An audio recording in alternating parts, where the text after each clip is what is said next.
everybody. Completely. Welcome to our panel discussion today, why your digital marketing needs a DR power boost. My name is Allison Gibbons, and I'm with Williams Worldwide Television. We're an international distribution company for the direct response industry. We have an exciting discussion today, kind of about the flip side of what everyone's talking about with the emergence of digital media, and what that means for the DRTV industry. And we're all supposed to be a little bit scared, but the truth is DRTV is still very much relevant. And it's just about finding a way for them to work together and work for you. So we have a great panel today that they have their hands in each pot and they have their areas of expertise. And I'd like to start off by having them introduce themselves and give us a bit of background. Yeah. Excellent. My name's David Antley. I've been in the digital marketing industry for about 20 years, believe it or not. Worked for Mark Cuban back in the day with broadcast.com. Can you hear me? Here, I'll get a little closer. Oh. So I said I've been in the digital marketing world for about 20 years. I started out my career with the Houston Chronicle. Worked for Mark Cuban after that in Dallas for a while. Worked for Yahoo. So I've been around for a while, and I've seen a lot of changes, and definitely over that course of time. But currently, I work for a company called Revana Digital. We're a top 25 digital marketing firm, but we also have a sales acquisition component to us as well. 5-time Stevie Award winner for sales acquisition. So that's a little bit about me. Hi, I'm Charlie Fusco, and I'm the owner of Synergixx. In 1995, I produced my first half-hour infomercial. And at the same tenure, I was marketing a CD for Y2K so that when the big computer crash happened, you would be safe as long as you put this DVD into your computer.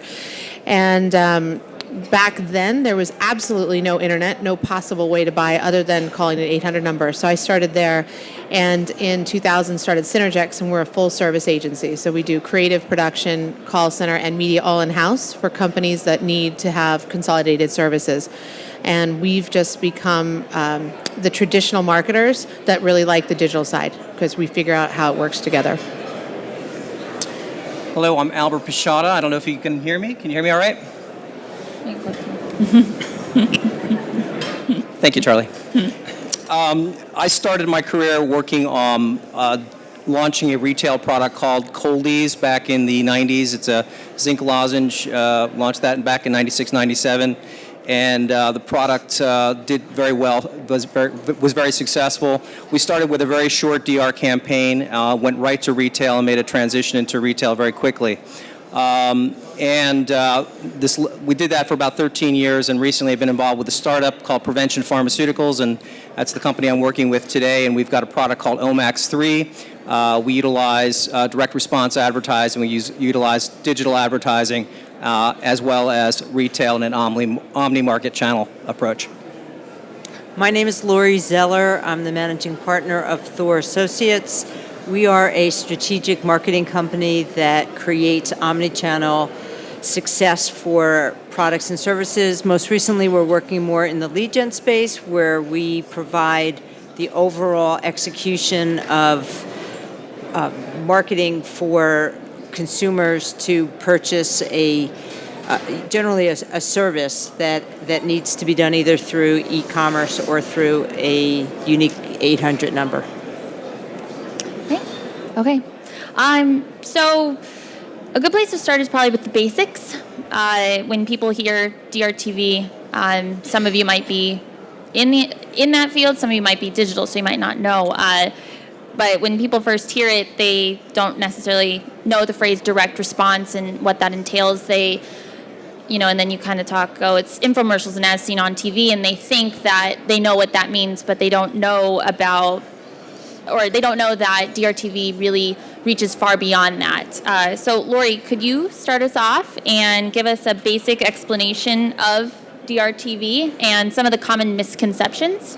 Sure. So direct response television is advertising that asks a consumer to respond to a call to action, generally unique, and it may involve upsells or cross-sells. DRTV typically is providing a unique 800 number or asks the consumer to visit a website.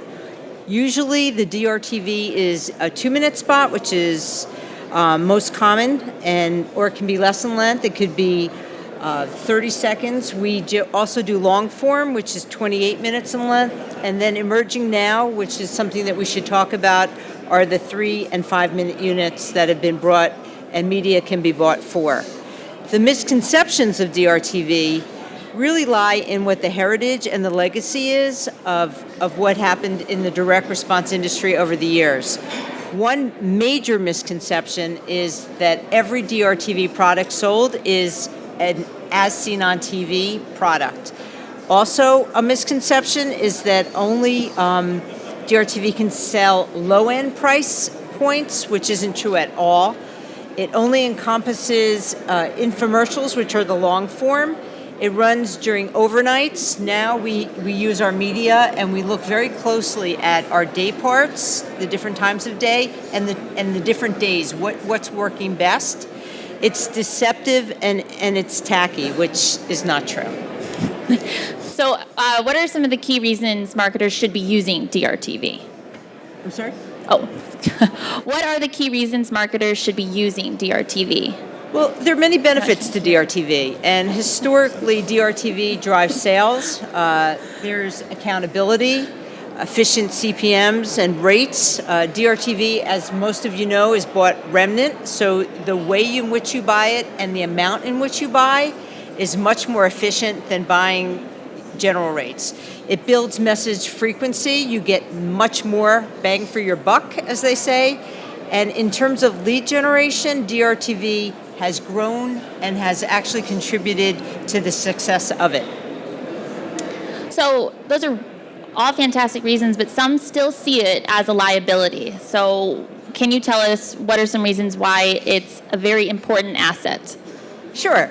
So I love the term, is this an asset or a liability? Most people think, oh my God, I'm going to buy media. I'm going to use DRTV. I have to spend $50, $100, $200,000 a week or a month. And when you think of it that way, it does sound like it's a liability. It's money out of your pocket. But when you think of the number of people you're reaching and the masses of people and consumers that can be reached, DRTV is a strong asset. It's an asset, number one, because you can test, and then you can test one creative versus another. You can test also when you're airing the DRTV. It also builds a strong foundation for your digital channels. DRTV generally, the creative is pulled out and put into digital and social media, and it allows for attribution. You know exactly what your ROI is based on what metric you're determining your ROI to be, and thus your attribution can be found. And so to get there, to get all those benefits, what are the key components that you need to create a successful DRTV campaign? When we decided to do this panel, it was really interesting to me because I felt that most of the people in the audience would probably be digital and want to learn about DRTV. So how many people are here today that are really they would say, I'm a digital person? And out of you, the digital people here today, how many people have considered using DRTV? And how many people that have considered use DRTV? Just one. So there you go. So that being said, it's important to note that with DRTV, you get product appeal. There's a strong, compelling creative with a hard-hitting CTA. So what does the CTA mean? What is a call to action? In a DRTV spot, you have the opportunity, not once, but generally maybe 2 or 3 times, to ask the consumer to pull out a credit card, either call an 800 number or go online. One of the things that we've learned from Google is that by going online, people will go to their desktop, they may go to a mobile or a tablet, and they'll find information, but they hardly ever purchase from that device. They always go back to the computer for purchase. That being said, why is it important that DRTV drives them? Because you could see the commercial once and maybe not get to the computer or to the place where you'll purchase, but if you see the commercial as many times as been scheduled, you generally will purchase, and that's a plus sign for all of us that want you to do that.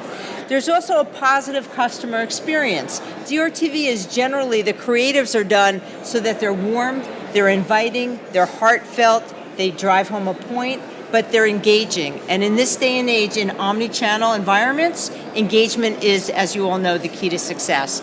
And you can measure the analytics. With DRTV, there are attribution platforms, and there's also ways in which you can define your ROI, which is much stronger than other tactics that are out there. And you gather consumer data. Once you have the consumer data you need, retargeting is much easier. So when you think about an asset or a liability, DRTV actually should become the halo for all other tactics and your number one driver for sales. Can I ask a question really quick? Of course. So I just, in spirit of your questions, how many people in the audience have actually purchased a product on TV in the last 6 months? Thanks for supporting our industry. That's really nice of you. How many of you guys have seen a commercial on TV and gone to your computer and ordered a product because of a commercial on TV? Perfect. See, these are more supportive individuals. Yep. What I will tell you is that I run a call center that every day wakes up because the phone rings. And so I just want to plant in your seed that as we're telling you this and I'm looking at your faces going, oh, we don't get it, who watches TV? They actually do. I'm putting my kids through private school on a total medium that's going out of date. It's planned obsolescence, but I keep doing it. So I just want to encourage you to trust that people, unlike you, support our industry. That was great. So, building off that, I wanted to talk to Albert about that, talking about watching on TV, going online to buy it, and the importance there is conversion. Of course, that's what you always need. What drives conversion? What is pushing people to make that purchase? Yeah, I think in answering that question, I'd like to back up for a second and talk about that need for TV in the marketing platform. I always speak about being channel agnostic, and when I look at direct TV, I look at it as a way of inbounding the ball. And if you're going to have the conversation with the consumer and you need to tell a story, and you need to tell that story that's going to drive their interest, you have no better medium than television in order to communicate that message. When we're talking about what's really going to make that person click and convert on a website, it's not going to be a text ad per se, but it's going to be an emotional television commercial that drove the scarcity and their need for that product. And that's something that DirecTV can do significantly better than any of the other mediums that are out there. When we were marketing Coldies, the retailers had a much different perspective about direct response television than they do today, and they were very much concerned about us continuing to do that. These days, it's a completely different conversation. So we needed to make a switch right away when we went retail in a big way. Today, I would much prefer to be doing direct television that's going to provide an ROI on my media spend than the years and years of doing indirect advertising where I had absolutely no idea what was happening until the store decided to purchase. So can I add to that really quick so that you can answer a little bit more on the conversion? One of the things you should know about Omax 3 is if you guys walk to Walmart right now or CVS, you can pick up a fish oil for $9.95 and it'll last you 3 months. Yep. What Albert's company is doing every day on DRTV is selling a 1-month supply of fish oil for $40 a month, and it's on continuity and it sticks. So how is it possible that people are willing to pay that much more on TV when the product is cheaper at retail? And that's really, I think, where you could talk a little bit about conversion. Yeah, I think what you need to do is you need to create, obviously fulfill a need for people, and that's something that you can do in direct response TV. In fulfilling that need, that person's got to recognize that your product is for them and that it's got features and benefits to that product that can't be fulfilled anywhere else. And that's really what drives the CTA and drives the need for that product. And at the end of the day, that's something that's going to happen in a much more significant way with direct response television than you're going to see in other mediums. Conversion, obviously, is really key. You spend a lot of time in terms of metrics on the digital side in terms of making sure that your website is converting and that you're getting your points out there that's going to drive that conversion. In direct response TV, what you find is an audience that's already captured, already interested in your product, and already interested in buying that product before they even get to your website, and that's critical. Great. So Charlie, can you elaborate more on how DRTV supports the online sales. We'll go back to retail in a little bit, but online sales, can we talk more about that? Well, we can fight about it if you want, but I would argue that DRTV is why online sales are seeing the boost that they are. I would argue that without DRTV, there'd be a lot of online marketers out of business.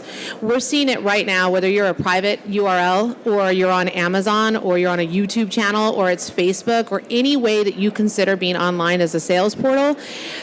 DRTV, whether you look at it and say that is the hokiest thing I've ever seen, I would never buy off TV, still makes you relevant in the online world. And if you're an online marketer, you've realized that the rising cost of pay-per-click, SEO, your competition knocking you off, any way, shape, or customers are buying on Amazon Prime, not on your website. It's as a complex market as DRTV is.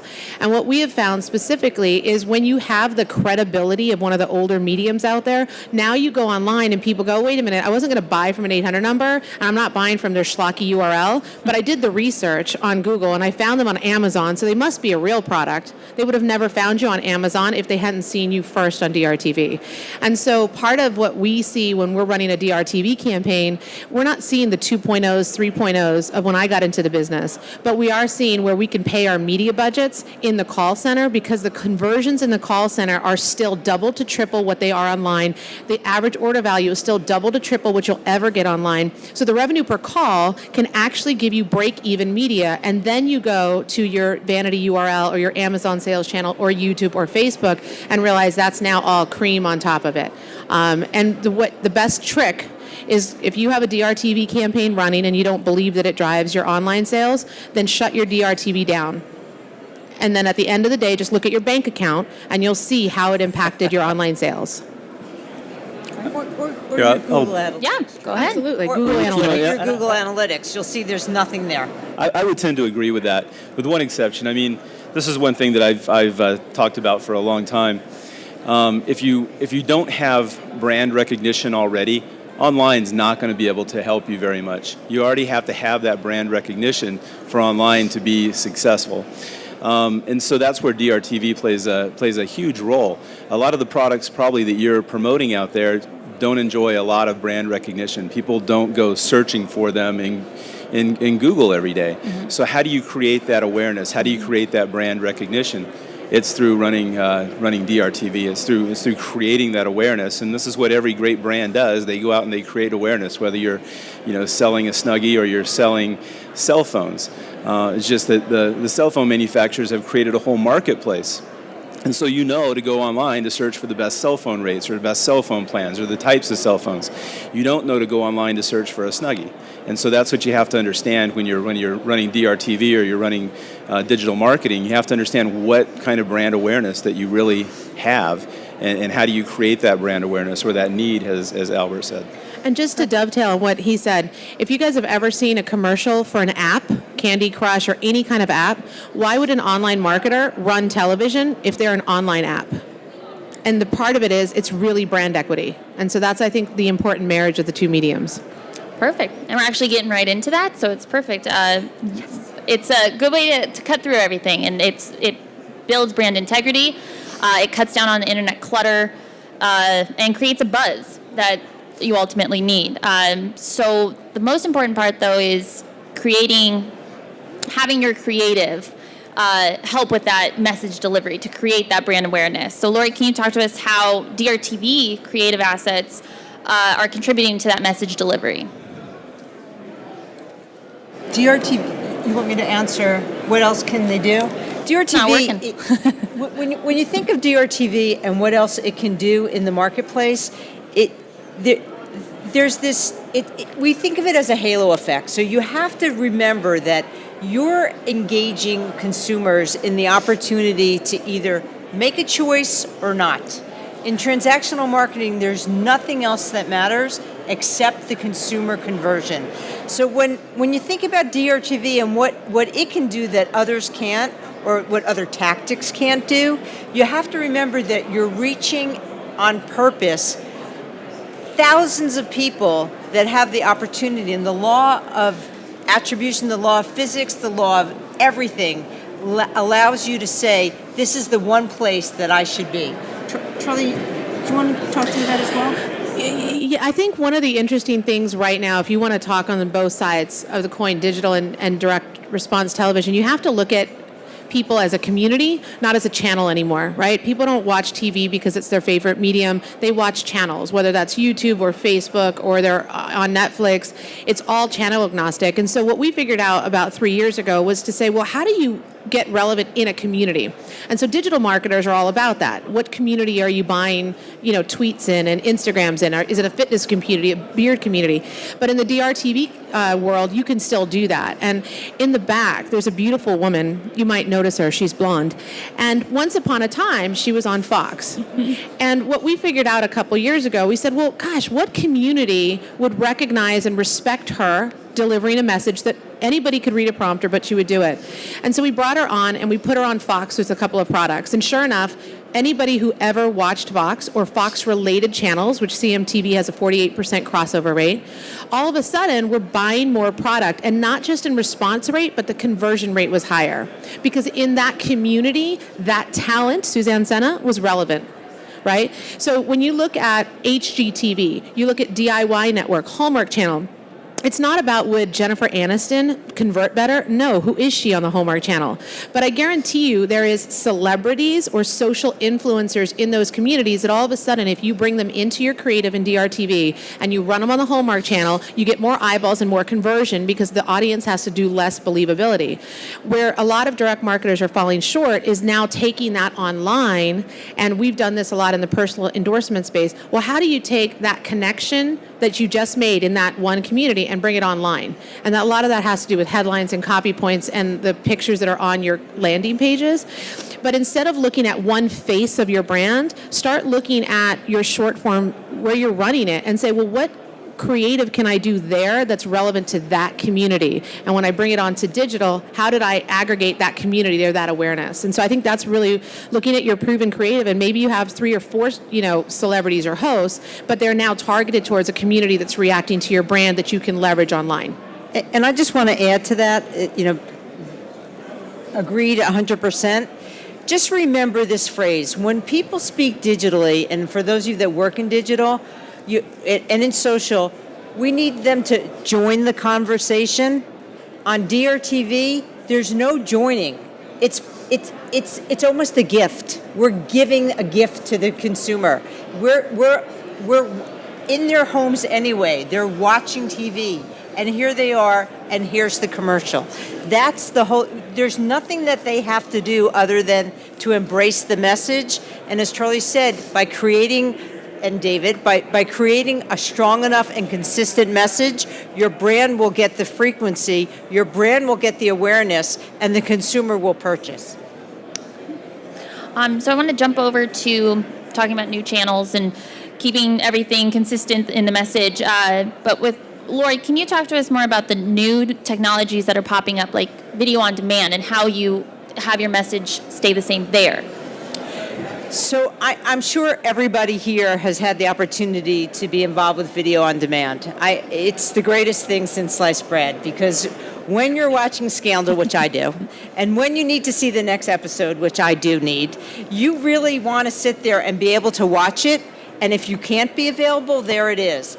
There are networks like Discovery that are creating products, VOD, and video demand really just defined. It's when a system allows you to watch at your choice, at your leisure. It's fantastic. The ads that are queued up in the VOD are fantastic because they're either there and they repeat themselves, or they're more fluid. So VOD is one.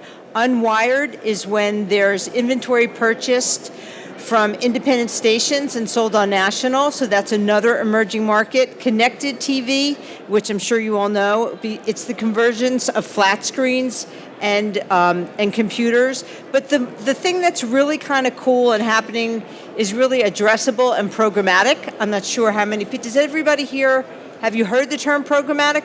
Who's heard of programmatic? And have you heard of it mostly in the digital space? Do you know of it in television? Yeah, great. And addressable? So I look for all of us, programmatic really is the opportunity by placing advertising using advanced metrics to a specific market And then think of addressable as programmatic on steroids. So you're really thinking of maybe programmatic is I'm targeting an audience of 25 to 54-year-olds with $100,000 income, and there the ad is served.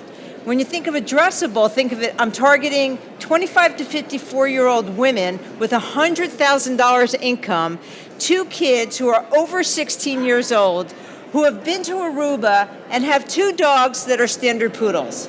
I mean, who would think that we could do that? It's phenomenal. And that's where the industry is going, and that's how we can reach our consumers, and why it's so important when we talk about segmentation and who we want to reach, we're becoming more clear and our success reflects it. So there is a new term that everyone's using, BRTV, branded response television. Why, Laura, you kind of thought this is the new DR. So can you tell us a little bit why you think that and how it's creating growth in the industry? So I love the term orange is the new black. I'm sure speaking in a television medium, we all know orange is the new black. So I always say BR is the new DR. And the reason we say that is because the brands are starting to really get it, that they can use direct response television messaging and the price efficiencies to drive their sales. Building brands and driving response are no longer mutually exclusive, they're actually symbiotic. And what's really important is that there's an awareness and less stringent costs involved, so that newcomers like pharma and financial, insurance companies, and multinational brands are utilizing the BR in DR. And Albert, you're coming from the pharma world, so what role does DRTV, BRTV play in building your omni-channel marketing strategy? Yeah, I think we spoke to this quite a bit. So I'm going to take a little bit of a different tact on this and just speak a little bit to segmentation and what we've talked about. I think obviously the digital world has a significant opportunity to quickly hang a page and understand exactly what the response rates are going to be on that page. And from a digital perspective, you can get a pretty clear idea from a market research perspective how people are responding to your product. In the DR space, we've got similar things. Obviously, things move a little bit slower than that because obviously you hang a page, you can know in a couple of days what response rates are. But you can also utilize that intelligence in your direct response efforts on TV. The two mediums work exceptionally well together in terms of driving market intelligence. So when we talk about, I mentioned being channel agnostic, I think you need to be successful in every channel that you address. And so if you're going to be successful in DRTV, even if you have the intention of going to a retail sale eventually with your product, you still have to be effectively profitable in DRTV. If you're going to be in digital, you have to be effectively profitable there. So it's very important to utilize all the intelligence you can from a segmentation perspective. So adding on that, there's a lot that you can learn. Charlie mentioned earlier in terms of using a celebrity, and we'll be talking about that, and I have a slide later on, so I'm not going to talk about it yet. But when we look at what form of direct response television, whether you're looking at short form, whether you're talking about long form, my next slide talks about radio, and I can just incorporate it here. Don't forget about it. It's important that we utilize the specific market that's going, or the specific medium that's going to drive the right market. You know who your customer is. You begin to do your work in terms of segmenting and understanding your customer, and you can continue to work and refine DRTV and use metrics to define exactly where you're going to be successful in the medium, whether it's long form, whether it's short form, radio, or other. So let's switch back to retail. Charlie, you spoke about this earlier. Retail is really where marketers want to be. That's the end game. How does DRTV make getting into retail easier and staying in?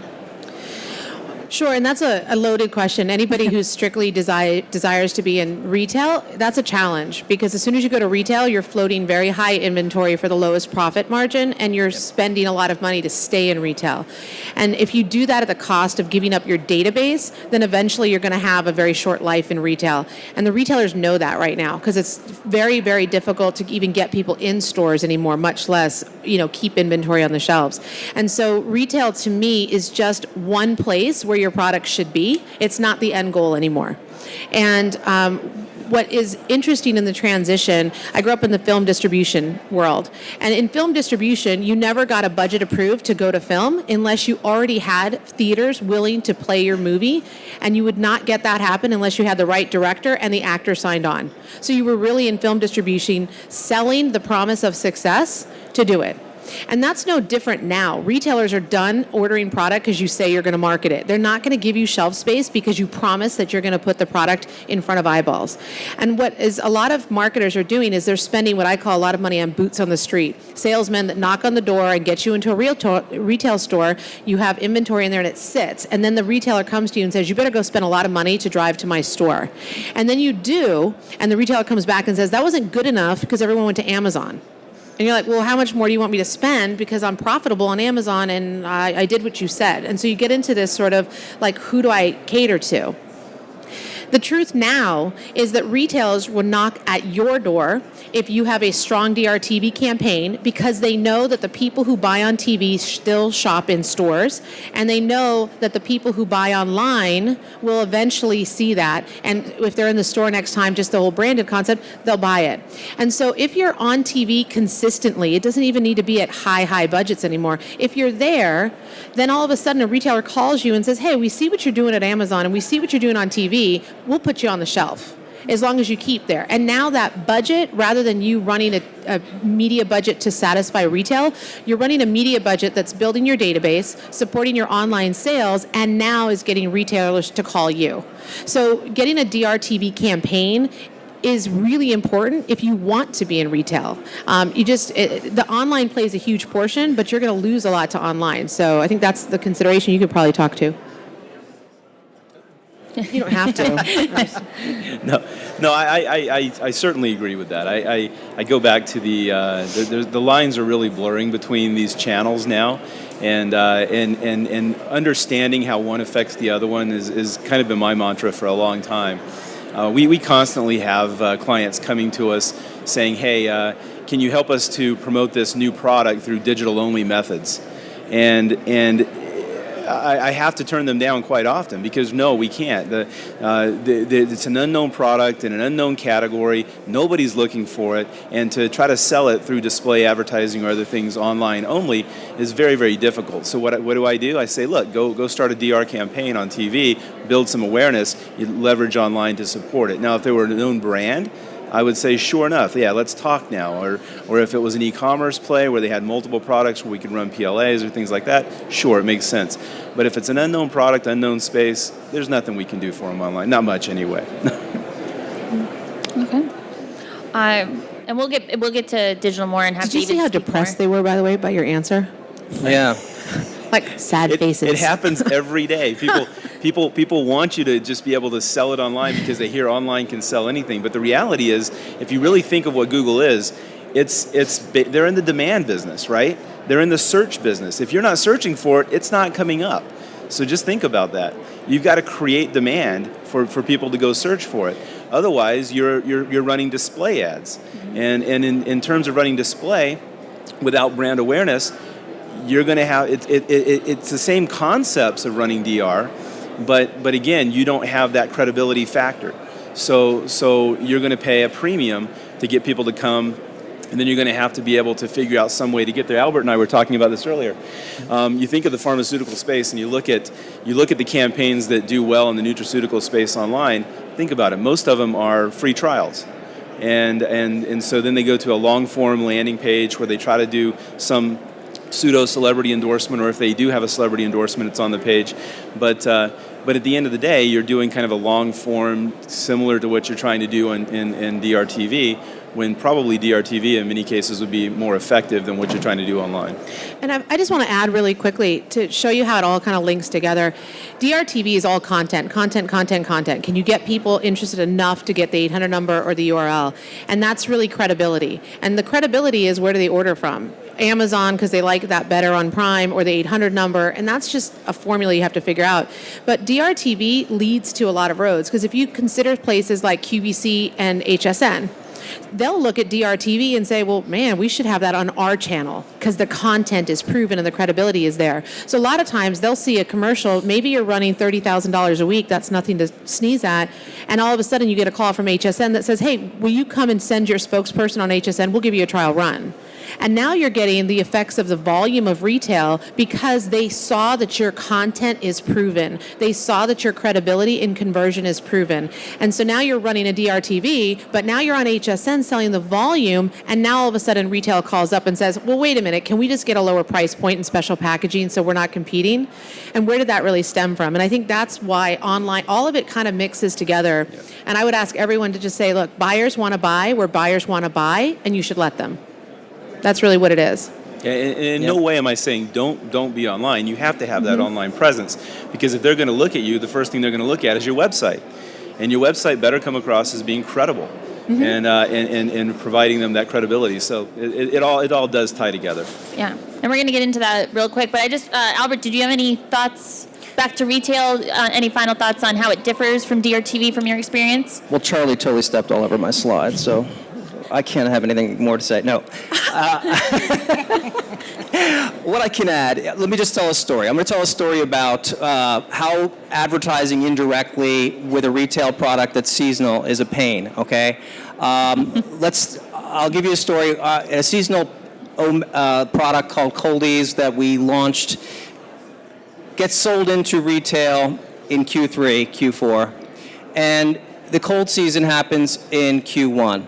Okay, so I've made my sale, I've made my money, and now I've got to advertise to pull through those sales for the next year so that I can get the sales back in Q3 and Q4. So the gaps that we're dealing with and the difficulty in sort of pulling through that sales model is exceptionally difficult, especially on a seasonal product. Now, if you're not a seasonal product, it's a little bit easier than that, but you still have the same problem, and it illustrates it very well.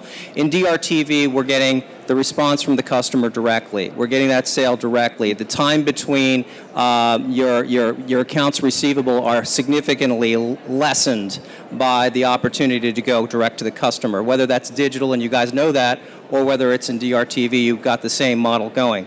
The difference here, I think, in terms of advertising is that in DRTV, you've got to really scratch that itch and create a story so that your customer really, really has to have your product right now.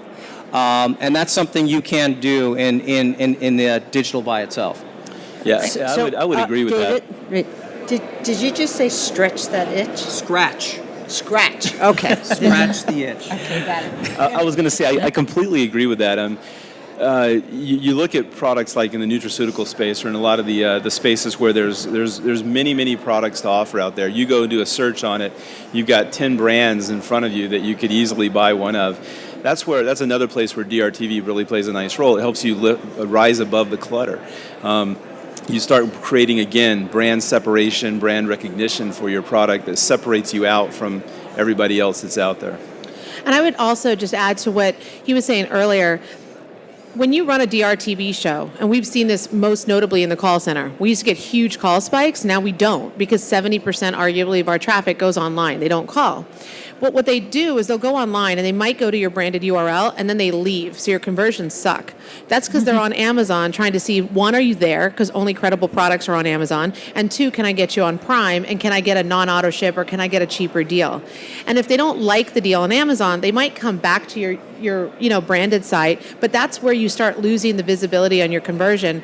What we've seen that amazingly helps people stay connected to the branded URLs and even on Amazon without jumping is taking your DRTV spot, whether it's 60 seconds or 28, 30, and embedding it into your landing page and a portion of it onto your Amazon page. Because now wherever they go, that consistency of credible message follows them, and they realize that the DRTV offer is always better than Amazon. It comes with free gifts, money back guarantee, all this stuff. But it's now credible here, and they'll come back here, and sometimes they won't leave their branded site if they can see the video that maybe they only caught a little glimpse of.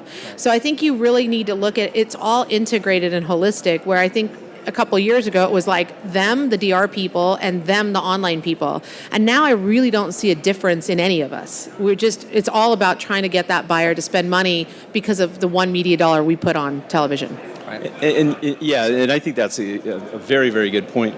I mean, there has to be that consistency now. I see too many companies that are still trying to say one thing here and one thing here, but the reality is it's an integrated campaign. One of our clients is Epson, and so understanding what they're selling on Amazon versus what they're selling off their site, where their media dollars are going is highly important. And so I'd stress this to anybody. Invest in analytics, invest in understanding that attribution, understand where the clients are going, where the potential customers are going, what they're looking at, how they're getting there, and develop your attribution models around that, because you're going to spend brand media dollars out there, and you need to know where people are going, where people are buying from, and how it relates back to the dollars that you're spending. Great. All right. So we're going to get more into that now. You guys already started. I love it. We're going to talk about why you need them both. And we've already been talking about that the whole discussion. So we're just going to get into more detail. But I want to been talking about the message, the halo effect. Lori, can you give us any more details in your thoughts on the halo effect and how DRTV is fitting into this omni-channel world before we really get into it again? It really goes down to what Charlie said earlier, that if you ever doubt the need for DRTV or the power of DRTV, shut it down, because that in and of itself will define the halo effect. DRTV is what drives, because it reaches so many people specifically with the message that's being consistent. The other thing that I just want to bring up is that as our industry evolves and as we continue to work together in digital and traditional and in an omni-channel environment, the landscape requires that we define ROI. So I can say to Albert, what is ROI for you? It may be different for a product that Charlie's working for. On lead gen, ROI may have to do with cost per lead. And when you're selling a product, it could be cost per order. So what happens when you're using DRTV, and that's why we're really here to dissect the opportunity, is you're being able to push through the message that's being consistent, and you're being able to create a call to action that is repeatable. And that repeatable action creates the brand and creates the opportunity for sales. And David, can you give us some of your thoughts on that? Yeah, I think we've kind of beat this dead horse, but at the end of the day, your campaigns have to be an integrated campaign and a holistic approach. If you're just doing DRTV and not doing digital, because I've been up here being a proponent of DRTV, you're actually driving awareness to your competition, because people don't just watch a DRTV commercial and buy these days. Some of them do, but most people, they're sitting there on their digital device all the time while they're watching television, and they'll go do a search. If you're not coming up in the search results, or if you're not coming up on Amazon, or if you're not coming up in the places that they expect to find you, then they may just go ahead and buy right there from your competitor or from a similar product to yours. So you need to have that holistic strategy. You need to be in all the places that they're going to look for you. Number one, that reinforces the brand. You need to have consistency of messaging as well, but that reinforces what you're trying to promote. It definitely doesn't allow the competition to steal sales. And I know a lot of companies out there that just go off that premise. Hey, this company's created, again, this product. We're going to create a similar product, but we're going to sell it on Amazon and all these other places.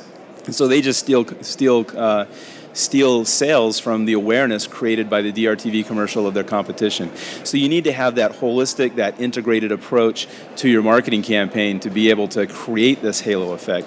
One doesn't work without the other. I think also, something that we should mention is that there's also, in the segmentation of who you're going to reach, you can't forget the Hispanic market, and you can't forget that you're running media, when you're running media, has to be across all tactics and across all channels. So when you leave out, let's say, Hispanic, you have to think twice when you're running DRTV. Is there a market there? And if it is, why am I using it? But that why, the answer to that why, could really be the difference between huge success and just okay, I did great. I can chime in. Just thinking about time here, we've gotten in such a great discussion. I want to make sure that we have enough time for Q&A at the end. But David, any more thoughts on the importance, especially one of the big things that you were talking about was creating awareness for someone else's product, which is a big issue. And we've kind of talked about that, but do you have anything else to add on that? No, again, I think I said that earlier. I mean, you need to be in all the places that people are looking. I think one of the stats that Google put out is nobody, I mean, I can't say nobody, but very rarely do we just see something and buy it now. When's the last time you've bought a 99-cent app? Anybody bought a 99-cent app or a $2 app recently or whatever it is? Okay, it's $2. I mean, you spend more than that on a Starbucks coffee each day, right? Did you look at reviews on the app before you bought it? Yeah. So we look at reviews on everything these days. We live in a digital environment. I think Google said the average person on a 99-cent app looks at 3 different touch points before they buy a 99-cent app. Okay, you don't do that for a cup of coffee at Starbucks, but then with a higher level purchase, $19.95, 3 payments of $39.95, whatever it is, you're gonna look at more touch points, upwards of 8 to 10 touch points before you ever make a purchase. Think about that.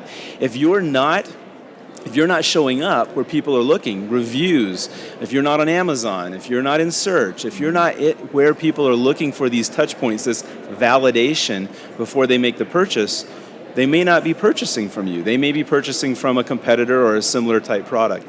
So I can't underscore enough that you need to show up where people are looking for you. You need to reinforce that validation that the DRTV has created, the awareness that they've created. You need to reinforce the validation of that commercial so they can go ahead and have that comfort level to buy from you.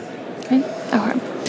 So for timing, I just want to skip to something that's really important because we talked about all of the things, the benefits, and what you need to do, but there are some practical obstacles and challenges and opportunities that should be considered as well. So I'd like to start with Charlie. For new marketers, there's a lot to contemplate. What are some of the challenges and opportunities that they should consider when starting out? Well, I mean, I think the challenge for a new marketer marketing a product that doesn't have any history is understanding the value of that customer. If you knew how much your customer was going to pay you over their lifetime, then the challenges are pretty minimal. The goal is always to say, well, what do we know? What are the factors we can control? And then what are the risk reward in terms of doing that? So the biggest thing we hear on DRTV is that you have to spend $500,000 on a production to even get eyeballs. It's just false. At the end of the day, it's just false. I have people on TV that I swear to you did nothing worse than shoot a show on their iPhone and it's on TV. It's not about the production value. It's not about 87 locations and 27 testimonials and 3D imaging. It's about content and about the credibility of that content. And so sometimes I think the challenge is looking at your product and your brand and envisioning it in a way that you can afford to shoot. So that's number one. I just think that the cost of DRTV is completely over-exaggerated in general. And so a lot of marketers don't get into it because they don't even know how they would afford media because it's too expensive to shoot. So if the first conversation is, I guarantee you for whatever product you have, there is a budget that you can figure out that'll work. I think the second thing is they figure out, well, how am I supposed to afford the media? I have to spend $50,000, $60,000, $70,000 to even test. The truth is, if you spend $5,000 and nobody calls you and nobody clicks, they're not going to call you at $50,000. So there's no reason to say, well, I have to have $500,000 to test. It's just false. If you're gut the ranker and you're doing skincare and beauty, it's a different discussion. But if you have the newest multivitamin, you should be able to go out there and say, what's my overall marketing budget? How much am I selling this for? What are the basic metrics that I can expect? And if I do that over a 90-day period, how much am I going to have to float in cash flow? If you do the math of that, then you come back and you say, okay, let's say I have $10,000, just to easy math. 75% of that budget needs to go to media. So your budget for inventory, for call center, for credit card processing, and for production is 25%. And if you do it on less than that, you're shooting yourself in the foot, because media is what's going to test your creative. It's what's going to get the eyeballs and the frequency. So that's really how you come up, in my opinion, with your budgets. And you can slice it and dice it any way you want. But the truth is, if you're not spending enough in media, you won't get enough online conversion. You won't get enough eyeballs to the call center, all of these things. And so whether you're spending $1 million in production, I still would tell you your production could not be more than 25% of that $1 million. And it just depends on who you are in the life of your product. So I think that's the biggest challenge, is not understanding the math. Yeah. I would agree. And can you speak briefly about celebrity endorsements? That's a classic staple. And what are your thoughts on that? So, knowing that we have a celebrity in the room, I mean, no disrespect, but, here's the thing. What is a celebrity anymore? Because social media influencers in some respects are getting paid more than top A-list celebrities are at all. So this whole idea of celebrity is really a mirage. And the truth is, celebrities understand more than ever that the business of being a celebrity is harder than ever. They've got fitness queens on Instagram kicking their butt. So they don't have a new show out. They don't have a new TV coming out. And now the mindset of a celebrity who you might think is unaffordable is different, because they know that if they're on television, they stay relevant. So we work a lot one-on-one with products and brands to go in and say, okay, what story do you need to create with your product? Then we go out and we actually talk, not to the agencies of the world, but we talk as much as possible to the celebrity or that celebrity's direct manager. And we say, hey, we have a product that we think fits your celebrity story, and here's how. And we really sell the quote-unquote celebrity, social media influencer, a former Olympic athlete, celebrity chef, whatever you think a celebrity is, news anchor, and say, look, we think we can enhance your brand by your participation with this product. And we believe that if we do that, you're going to be on TV so much that people are going to think you're a celebrity again. Well, all of a sudden, that celebrity's like, okay, sign me up. It's a very different discussion. The other myth is that you have to bring a check to set for the entire amount of that celebrity. They're more willing now ever to sort of work with you on non-traditional payment structures, because a lot of these celebrities have their own social media databases, their own books, their own programs, their own motivational speeches, their own product lines. And so a lot of times what is valuable to them is not monetary currency in the same way. A lot of the times it's, well, how do you enhance my online brand, my database, my meal plan, my app? They all have it. And so part of looking at your celebrity is, one, do they even add value to your story? And do you add value to their story? Because that's the credibility. That's the difference of just putting on somebody you think is famous because you watched them as a kid. It's a celebrity mirage. Or somebody that their story that maybe nobody's ever heard about, right? We're working with Dara Torres right now. It's a 12-time Olympic athlete, for example. She's got a huge campaign out, not for being an Olympian, not for weight loss, not because she's 50 and has like 12-pack abs, none of that. She's doing it on psoriasis. And so she comes out and she tells this untold story. And now all you know is that most Olympic athletes outside of Ryan Lochte are really upstanding members of our community. So you had no idea that she had psoriasis until we told you. And so part of it is really understanding that celebrity's backstory, not their front story, and then understanding that celebrity's mindset of where they see themselves in the current world, and then bringing them an opportunity that's equally as valuable as the opportunity that they're offering you. Great. All right, so we're running really tight on time, so skipping a few slides, but I do want to open it up to questions and answers for our panel. Vi has a microphone, so does anyone have any questions? Slide up, put that slide up. Hi. No, I thought about just eliminating the phone on the infomercial and and just sending everyone to the URL. Do you have any story on that or any? I have many stories. So here's the reason. Here's the first question I would ask you. Why? Because your call center is too expensive? Well, then renegotiate your call center. If I want to order on the phone, do you know how many people argue with my call center agents because they're on Amazon and they don't like the deal on Amazon? They're on the website and they're on the phone arguing with my call center agents. If I want to buy on the phone, let me buy on the phone. If they're not going to call you, they're not going to call you. But if you're getting a call, that customer, I guarantee you will spend twice, if not 3 times as much money on that phone call than they ever will on the web. period. They will sign up for continuity at a rate of 75 to 85% higher than they will on the web. They will buy other products, cross-sells, at a 40% higher rate than they ever will on your Amazon account, your branded URL. So if you don't like the fees associated with answering that phone, then fire your call center and get a new one. Now, if you're selling $19.95 steak knives, you're going to have trouble firing a call center.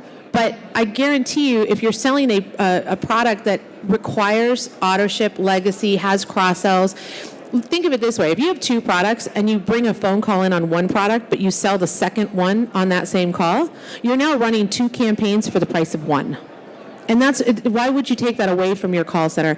I think it's more about developing a relationship that makes sense, and you really should be thinking about your live agent as being able to sell 3 times as much as the web. And if they're not, retrain them, restructure the deal, go to a different call center. Any other thoughts? Oh, and by the way, in Spanish, call center is still king. And if you're not doing Spanish, you should be. Exactly. I agree.